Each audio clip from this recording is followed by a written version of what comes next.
તો આજે 45 આગાહીકારો આગાહી કરી છે તેનો સારાંશ શું છે, એવરેજ શું નીકળે છે તે આપણે બતાવીએ, કારણ કે આપણે એક બેને સાંભળ્યા, પરંતુ 45 લોકોનું સરેરાશ શું કહેવું હતું.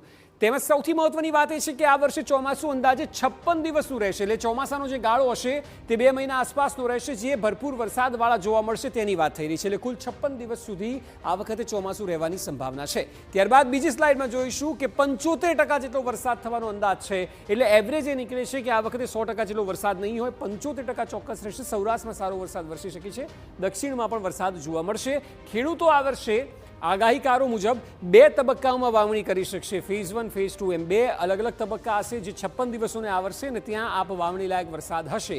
જૂન મહિનાના બીજા અઠવાડિયામાં, એટલે હમણાં જ હવે 15 દિવસની અંદર કહી શકાય કે જ્યાં ચોમાસાની એન્ટ્રી થઈ જશે અને એ ચોમાસું પહેલા બીજા વીક સુધી બરાબર જામશે અને ત્યારબાદ વાવણી લાયક વરસાદ હશે. જૂન મહિનાના ચોથા અઠવાડિયા સુધીમાં તો સાર્વત્રિક આખા ગુજરાતમાં વરસાદ હશે. એટલે અત્યારે આજની તારીખની વાત કરીએ તો બરાબર 1 મહિના બાદ વરસાદ આખા રાજ્યમાં થયો હશે અને સાર્વત્રિક વરસાદને કારણે વાતાવરણમાં પણ ઠંડક વધશે અને એ સિવાય લોકોને પણ તેનો ફાયદો થશે, ખેડૂતોને ખાસ કરીને તેનો ફાયદો થશે.